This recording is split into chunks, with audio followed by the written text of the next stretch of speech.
আসসালামু আলাইকুম ওয়া রাহমাতুল্লাহ। ভাই আমার, এই দুনিয়াটা খুবই সামান্য।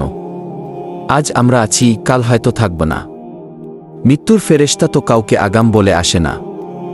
যার সময় হয় তাকে এক মুহূর্ত দেরি না করে নিয়ে যায়। সেদিন আমাদের সঙ্গে থাকবে না টাকা পয়সা, ব্যবসা, চাকরি, থাকবে শুধু আমল। আর সেই আমলগুলোর মধ্যে সবার আগে হিসাব হবে নামাজের। ভাই, নামাজ হলো আল্লাহর ডাকে মানুষের সাড়া।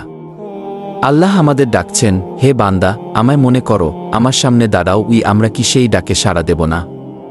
আল্লাহ আমাদের এত কিছু দিলেন, প্রাণ দিলেন, রিজিক দিলেন, সুস্থতা দিলেন, আর আমরা কি 5 ওয়াক্ত কয়েক মিনিট আল্লাহর জন্য দিতে পারি না? একটু ভাবুন ভাই। আপনি যখন সেজদায় মাথা রাখেন, পুরো দুনিয়া থেকে আপনাকে আলাদা করে আল্লাহ আপনাকে নিজের কাছে টেনে নেন। সেজদায় মানুষের চোখের পানি ঝরে, দুঃখ দূর হয়, মন হালকা হয়, গুনাহ মাফ হয়।